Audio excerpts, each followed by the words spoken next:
Hey everyone, welcome back. I'm coming today to do a video sharing with you my thoughts on the DEVAS of Creation deck by CILLA Conway. Um, it's an absolutely brilliant deck. I'm not usually that into Oracle decks. Those of you that know me well will know that. But I've done a couple of readings with this deck, and just the way that it's structured, the way that it's put together, I think is there's a lot of thought gone into it, and I think it's really clever. Um, so yeah, let me just fire away. I'll start off by talking about, the packaging and stuff. I'm not going to talk about the card stock until after we've looked at the cards, and there is a reason for that. I've got them all sitting here in a set order. You can actually see it behind me. They're all kind of a sitting within their orders, their emanations. And I don't want to muck that up. But anyway, the box, it's a nice sturdy two-part box, one of these ones that comes apart like this. It's got the wee thumb holes for those that like to know that kind of a thing. It's going to keep the cards nice and safe. I suppose the only downside to this type of box is it's the cards sit in two piles within it. What I would say though is I've not noticed any difference in the two piles. They were both absolutely fine when I went to use them. Um, so it's not made any difference to the integrity of the cards. I suppose is what I'm saying. Um, the book kind of takes up the size of the box. So you get the two card piles that sit in the box, and then the book sits on top. The book is really really good. It explains a bit about the emanations, which is the different groupings that the cards come in. Um, and obviously each card it gives us a description of the card and what it means and stuff like that. It's basically explaining what it is that we're seeing on the card. Um, I think it's really good, and the book is going to be crucial, I think, to work with, to understanding, the intention behind the cards, at least to a certain point. Um, One of the things about the cards, and I'll just grab one of the cards here. I've got the first card, which is the zero, which is numbered zero, and it's titled the Void. But as you can see, there's no title on the cards.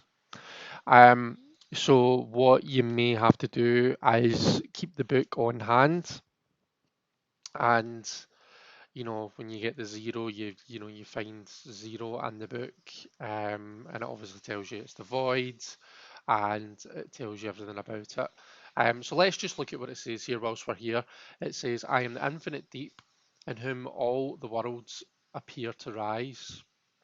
Beyond all form, forever still, so am I." So the different chapters of the creation story begin with the energies that comprise divinity. The first and almost impossible for us to imagine is the void, the zero. Before anything else, the void was, is, and will be. The void is absolute zero, chaos forming all possibilities. The void is inside and outside everything, the vacuum of or nothingness between all physical manifestations. It is the 0 point. The void challenges us to empty ourselves, to allow ourselves to experience non-being. In our normal state, we constantly strive and rush, muse and worry, talk and laugh, though how rarely do we talk about anything important. Here, in the void, we can let go of thoughts, consciousness, the mind itself. In the void, we encounter the simultaneous paradox of non-existence and infinite possibility. So that's just to give you an idea of what kind of information you're getting about the cards in the book. But the point I was making was, potentially going to have to work really closely with the book just to know what the title is of the card that you're pulling. Now, what I've done and what I would encourage people to do, because it works quite well, is I've made a kind of a cheat sheet. As you can see, it has it's just got the titles really, the titles and the name of the emanation. That it kind of groups the cards together. And it actually fits really nicely onto an A4 sheet. Um, so as you can see, I've got there's 72 cards, but they're numbered 0 to 71 rather than 1 to 72. So 0 to 35 down one side and 36 to 71 down the other, and it all fits in pretty nicely. Um, and I've kind of as you can see, they're kind of a group. So you've got the source, the first emanation, which is the angels or the cherubim, seraphim, and archangels, fundamental laws, etc., etc. As you can see, I've got them grouped together, so I can just take a glance. Once I've got the card number, I can take a glance at this. I can see the title. I can see what emanation it belongs to. And yeah, this was obviously, you can see I've created this myself. It was quick and easy to create. So just an idea for anyone that's either getting this deck or has got it and finds it annoying to constantly be flicking through the book, because I know that's not something that I particularly like doing. The only other thing I'll say about the book is the spread. So it gives us two potential spreads to use. The first one is the 3 card past, present, future spread, which I'm sure we've all heard of if we've been working with cards for any amount of time. But the second one is actually really good, the star spread, and it's a 6-card spread. This is how it's laid out here. And as you can see, the positions are your present situation, the cause of your conflicts and obstacles, the changes you need to make to face your challenges, your strengths, other challenges, and the outcome. Okay, I just did a reading not that long ago, and the outcome card that I got was the void, the void card that I've just showed you. So the absolute zero, the potentiality. So basically, you don't get to know the outcome with this one. But anyway, so that's the book. Let me show you some of the cards then. So the first group is the source, um, and this has 4 cards in it. Okay, so we have, let me see, how should I do this? I'll probably just show you each card one by one, to be honest. So let me zoom in a smidge. There we go. So this grouping is the source. 0, as we've already discussed, is the void. We have 1, which is first light. 2 is the source. So this is the name of the. Just realizing some of these cards are very light like this, and that's not picking it up very well.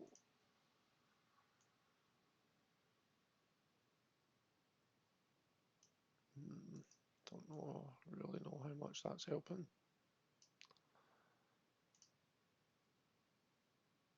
The light maybe helps a wee bit. So the source, and it's just this kind of a shining light, and this is creation. Okay. The next emanate, or I suppose the first emanation, the source is like the 0 point, and then we have the first emanation. So this is kind of a like the first image of the source as we see it, as we perceive it and understand it. We have I've called it the angels, but in the book it's called the seraphim, cherubim, and the archangels. So we have 4, which is the grace. Um, and this is kind of when I was reading the book, this is kind of like the divine feminine almost. And again, it's quite hard to show you what these look like on the camera. But you can kind of, they are that, it's not that much clearer in person. Um, so that was the divine feminine. This is Eros, which is the divine masculine, if you will, and you can kind of make out the angel type figure um, on the card there.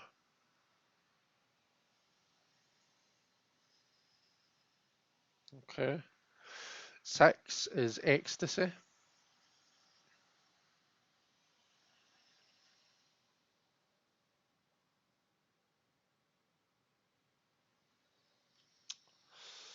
7,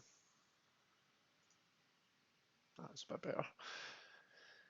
7 is divine inspiration.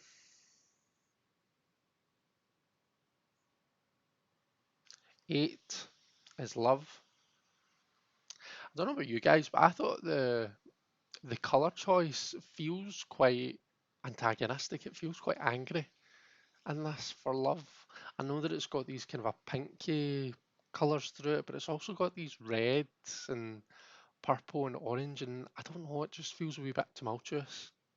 So it does. I do like it, but I just don't know if it would if it would lead to me reading it as love in the traditional sense. I would need to have a think about what that means to me in that form, if you know what I mean.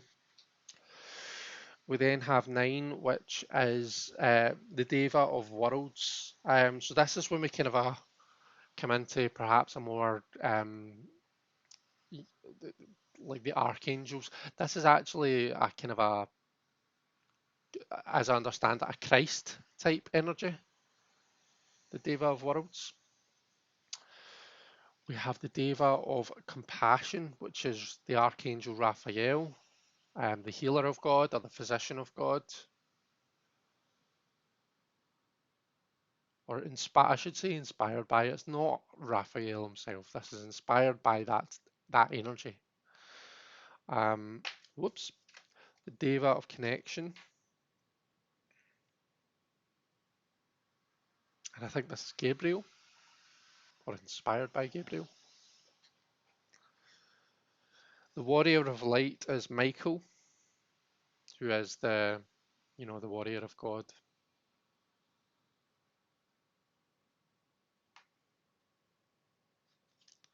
Commander of God's army. And 13 is the Deva of Abundance, and this, I believe, is Uriel, who is the God's fire, and that's a very fiery card.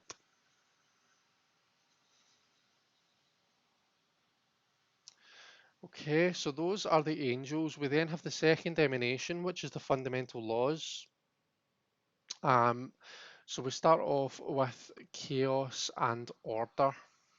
Okay, I'm going to have to turn to the book to remember how these fit into the fundamental laws in physics. So this was 14.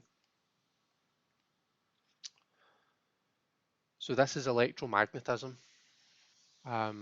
If we're thinking about the 4 fundamental forces.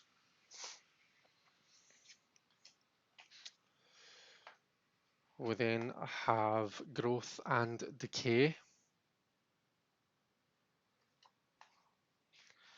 And I believe that this is actually said to be entropy.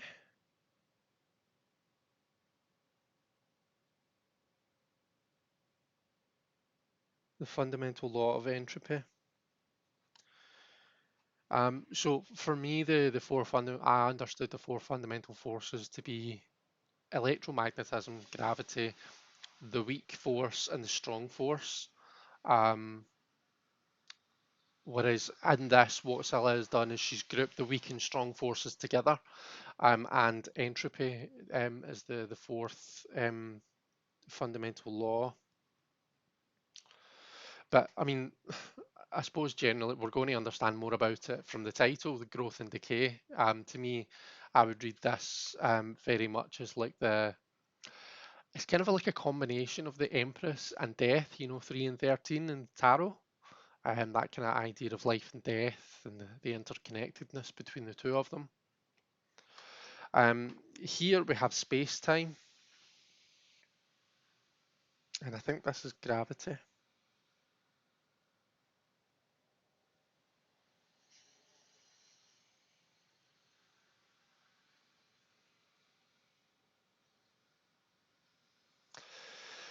And for 17, we have eternity, and these are I believe, the weak and strong forces. And this kind of a circular type image that we see is, I believe, an Ouroboros. So this idea of constantly creating and destroying, the universe is constantly creating and destroying itself. Okay, we then have the elements. Um, so, no, am I telling you lies? I'm not telling you lies, I've just not ordered them properly. So we have Spirit, oops,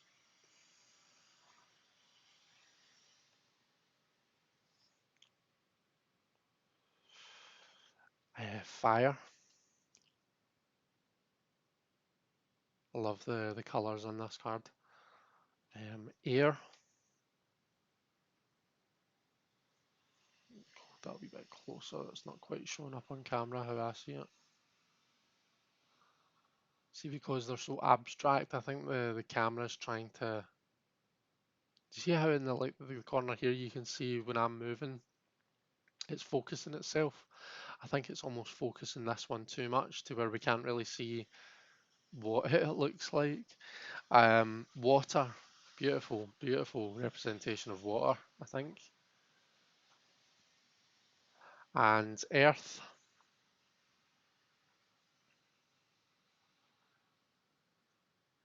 Okay. We then come on to numinous qualities. Um, so 23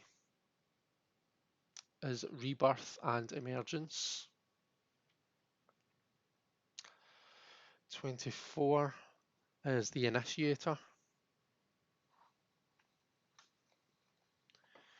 25 is witness. I love the contrast of these kind of orangey colours to the dark blues. I think that's stunning the way that it's done. This is, I believe, yeah, Guardian. It's quite a dark and spooky looking card for Guardian, isn't it? I think if I woke up and saw this person watching over the foot of my bed, well, I would require a change of shorts, let's put it that way. 27 is Metamorphosis.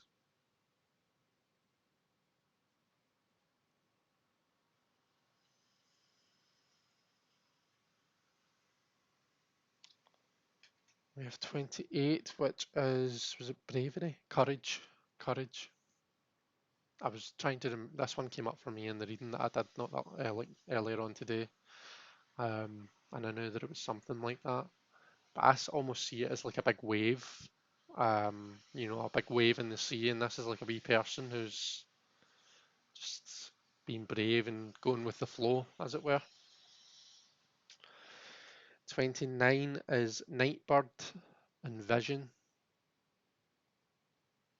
So it does kind of a look, when we see, night vision goggles in films and whatnot, it does have that, that kind of a heat sensor type look to it, which is quite cool. And then 30 is Cali Dance.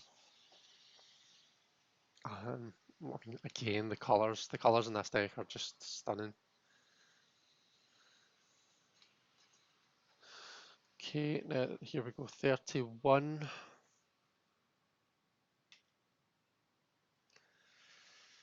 And so this is the emanation of Shadow, the Devas of Shadow. Um,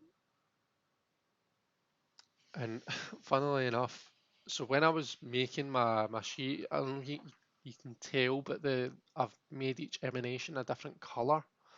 And I've got one of these pens. It's actually a Star Wars pen, but it's got the wheel it's just a pen that has loads of different colours. It's got 10 different colours. So I was just working my way around each colour as I was going. Um, and the Devas of Shadow ended up getting bright hot pink as their colour, which amused me. So 31 is the Dark Knight. 32 is Prometheus. It's interesting seeing Prometheus as a kind of a shadow type energy. I suppose it does have that Seven of Swords feel to it. Prometheus was the Titan who stole fire from the gods to give it to mankind. But Prometheus is a word, it means foresight, forethought. So that it doesn't necessarily have to be a negative or a shadowy type energy, I don't think. 33, stunning colours, is ambivalence. 34 is splitting. maybe Two of Swords feel. You can tell I'm predominantly a tarot reader because I'm translating everything back to tarot, which I probably should try and not do. 35 is Shadow, and it's an absolutely incredible, representation. Extremely creepy, I think. Stuff of nightmares.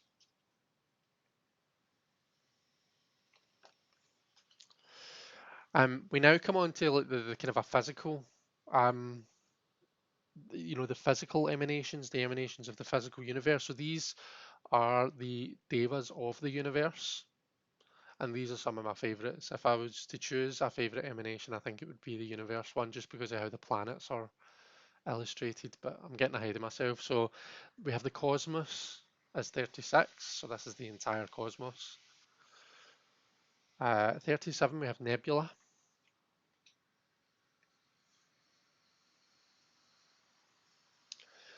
38, we have the stars.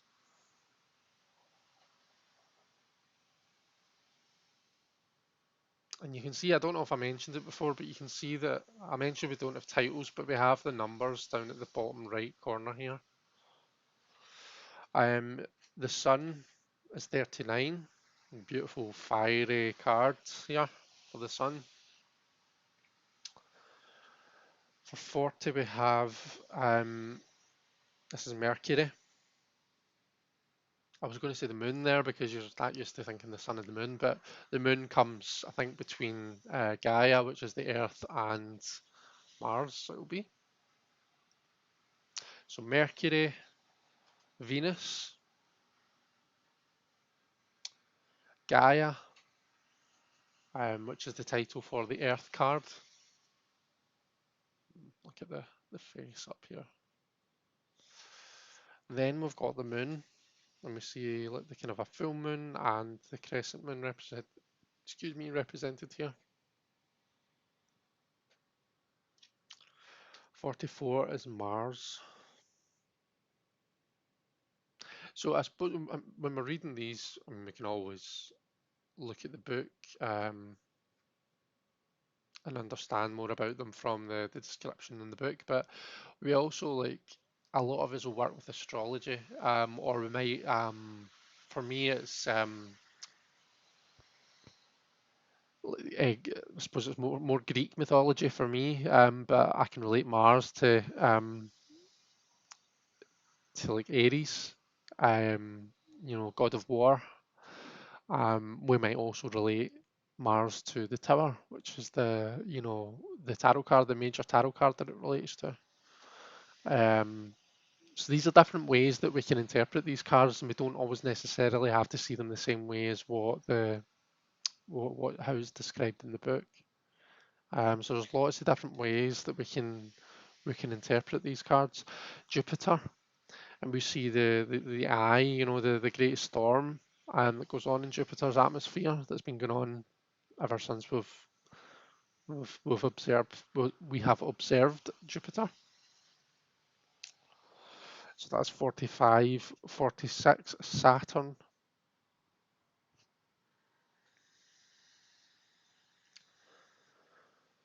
47, which is Uranus or Uranus, however we like to pronounce it. You know, we then have 48, which is Neptune. 49 is Pluto.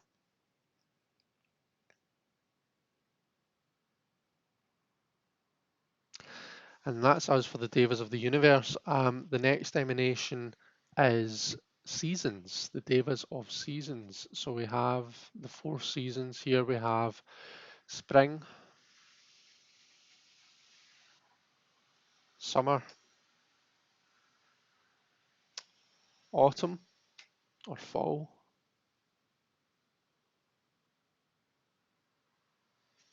and winter.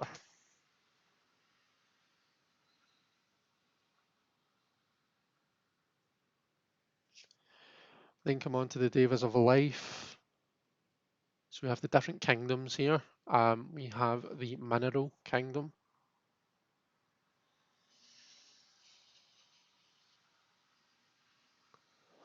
plant kingdom,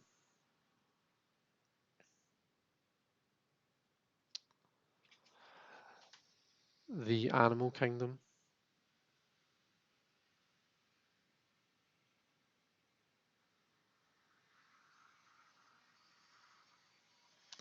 the insect kingdom, insectidae, and we also have humanity. So we apparently have our own kingdom.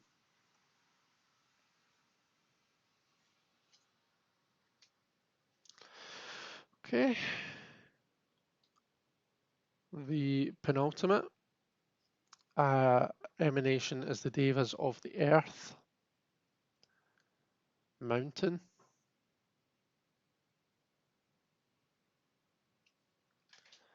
valley,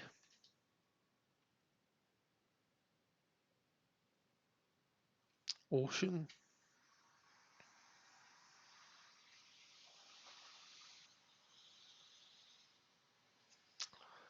desert,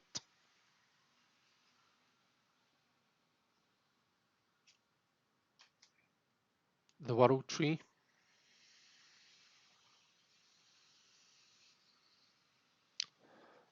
the harvest.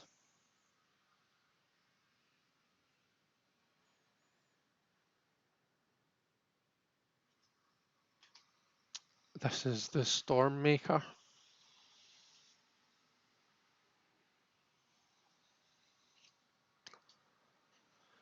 and the cave.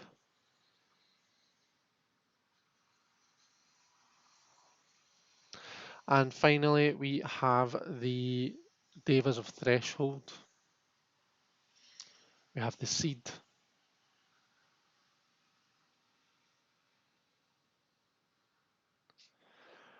the cells,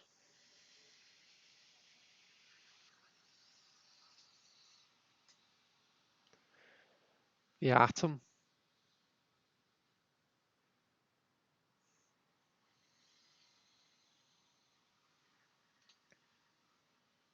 quantum. So this is like the quantum mechanics, the quantum realm, where things work differently, we change things just by observing them. If you've ever heard of Schrodinger's cat, that's to do with quantum physics, quantum mechanics. Um, so in this space, we can change things just by observing them. Okay, we don't need to physically interact with them. Purely observation can change, atoms, whatever it is, in the quantum realm. Also, like molecules, atoms, they can appear and disappear at random in the quantum realm. Things work more on probabilities than actualities, I think. Probably not a very good way to explain it, but it's for me, it's good enough to be able to get an interpretation of the card. And 71, we have the seed void. So another void card, and at first I looked at it and thought, well, what's the difference between this and, how would I interpret that differently from the zero void card? So the conclusion that I've got, so in the book it explains that 71, the seed void, is kind of it's everything beyond the observable universe. It's everything that's in that nothingness. So if you think about if the universe started from nothing and then there was something, you know, um, that nothingness is still exists around about the the universe. It's just if you go beyond the universe that's in existence, you reach that void again. You know, um, so where the zero card for me represented, it's like the full, it's the potential. The ultimate potential card. The world's your oyster. You can do anything here. Anything could happen. Whereas this is like the current unknown. It's like going beyond to the points where the points that we fear, the points we don't understand, the things that we don't know. So although they're referring to the same thing, I see them as two totally different energies. Okay. So those are the emanations. So I said I would talk about the card stock afterwards. So let me maybe zoom it out a smidge. Uh, so the size of the cards, actually, let's do that first. So they're bigger than your standard tarot size. Let me show you in comparison to that first of all. So as you can see, taller and a lot broader than your standard US Games tarot size. I wonder actually how they are in comparison to the Shimmering Veil tarot, which is CILLA CONWAY's tarot deck. So it's the same, pretty much the same size as the Shimmering Veil tarot for anyone that has that. Make sure I put the right one back. The card stock, they're quite flexible and cardboardy. They raffle shuffle extremely well. So if I can just show you, because they have that flex to them, because they're quite malleable and easy to bend, they are really nice to raffle shuffle. I suppose you maybe need slightly bigger hands to work with them comfortably, but I do have bigger hands, so it's not an issue for me. I wonder actually whether these are big enough to be able to raffle them broadways like that. It's just a wee bit tough. Um, Overhanding is fine, you know, again, as long as you're comfortable working with cards these sizes. I suppose though, because they're a wee bit broader, they'd be a bit more comfortable shuffling long ways like that than what, you know, your standard tarot size would. So yeah, shuffle extremely well. I'm going to get these all nice and mixed up and then we'll come back and do a quick sample spread.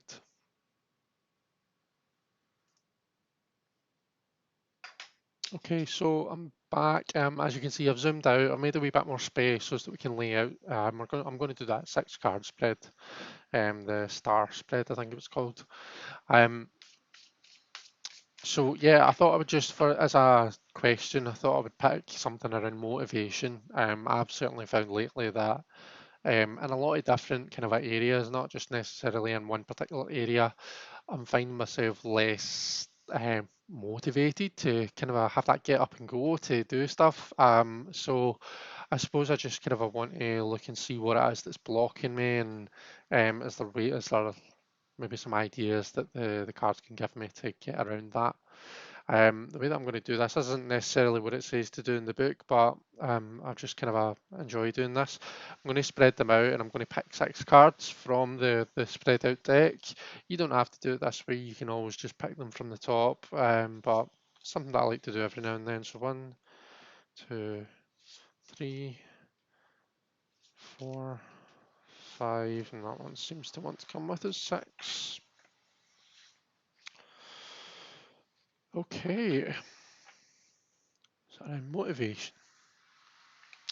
So the first card, as we said, is the present situation. Okay.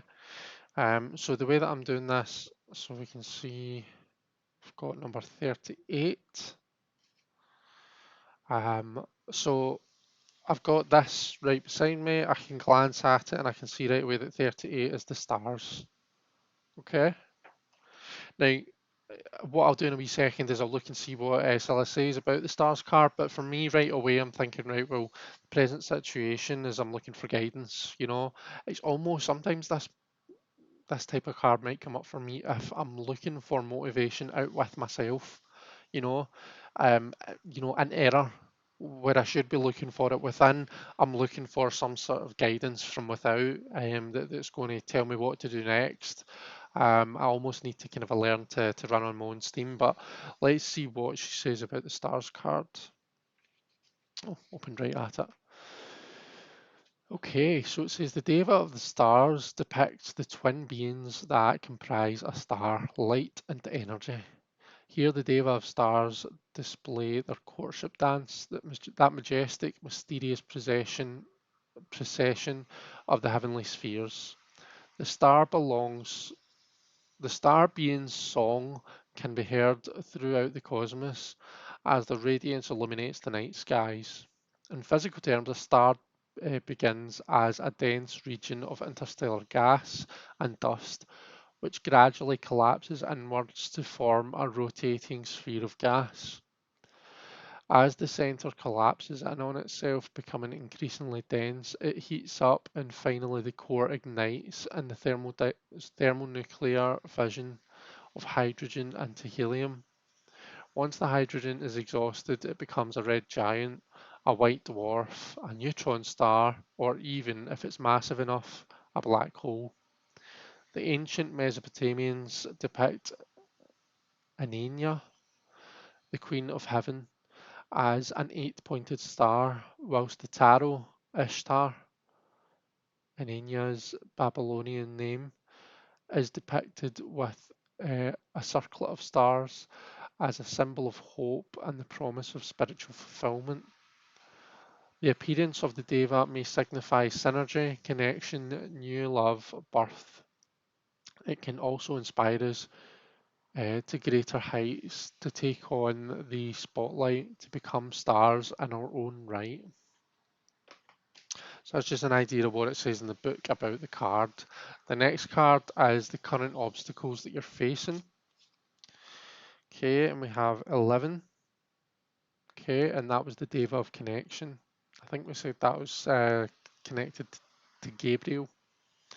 Let's see what she says about that in the book again. Yeah, connected to the Archangel Gabriel, revered in Islamic and Christian lore as the announcer, the celestial messenger. Okay, connection, we rise above difficulties, realize what that appear to be our worst limitations are actually our greatest gifts. So there we go, like, you know, what we're seeing is limitations here, or what appears to be limitations, so that lack of motivation, that can be a gift. So that might be a sign, that what it is that you're trying to do might not actually be for you. There might be a reason that you're not motivated to do this, or maybe you should listen to whatever, whatever those messages are. How do we get around that? Courage. 28 is courage. Okay, so we get around that by going with the flow. So again, listening to yourself, listening to what your unconscious perhaps trying to tell you. Have courage to actually, rather than fight against it, go with the flow. Go with where this is potentially taking you. So if you're not motivated to do X, Y, Z, then there might be a reason for that. Maybe you need to try and do ABC. Maybe there's another path that's opened up to you, and until you turn away from that other path that you're beating away at and you're not getting anywhere, maybe you're not actually going to be able to see that path until you kind of pop your head up and have a look about and see what's happening. But it takes courage to do that. It takes courage to admit that something you've been trying to do is maybe not the right route for you. The fourth card was your strengths. Your strengths. So I've got 9, which was the Deva of Worlds. So this was that kind of a Christ type energy. So again, I'm going to have a look and see roughly what she's saying about that in the book. So it's the bridge between dimensions of the multiverse. Through this energy, we may catch a glimpse through the veil of our limited human perception to the infinite beyond. So right away, I'm getting like a strength here that this is indicating might be, the ability to look beyond where you currently are and to see the possibilities that that change might bring about. Sometimes associated with Christ energy, the shimmering translucent Deva of Worlds brings source light to earth for us to share. Okay. So it's bridging the gap. It's here in a literal sense as Christ or the Deva of Worlds. It's bringing that source light to the world, that light of spirituality, of creation, to the physicality of the world for others to benefit from and to appreciate. So it's that bridge between worlds. The next one, so this was your strengths. This is your challenges. and we've got fire. So the element of fire, to me, that's connected to your purpose. So perhaps the challenge is understanding your purpose, your raison d'etre, the reason that you're here, and what you've actually been put on this earth for, or what you perceive as what you've been put on the earth for. For me, the journey through the element of fire is all about understanding your purpose, and your purpose and what your destiny is, and to follow that, which I suppose links back to the star card. And then the outcome cards, growth and decay. Okay, so we're going to have to let go of some things, but then there's going to be growth from other things. But for me, this is like the analogy of the gardener. They need to cut away the dead bits of the plant or the flower or whatever it is. Um, in order to let the bigger thing flourish. I said earlier on, I might see this as a bit about the Empress and death, life and death, and the interconnectedness between the two. Um, so for me, this is about letting go, whatever it is that I'm trying to cling on to. Um, it's about firstly seeing, perhaps understanding a bit more about why I'm not motivated to do such and such a thing. Um, and from there, traverse that journey to letting go of that thing, and you know, allowing the new growth that can come about after you let go to take hold. So there we go. We get to see the cards in action, and that this is like supposed to be set out like a star, but obviously I'm trying to fit them in the shot for you so you can see the cards that are laid out. Thanks very much for watching, guys. I hope that you've enjoyed this. Take care, and I'll see you all next time. Bye bye.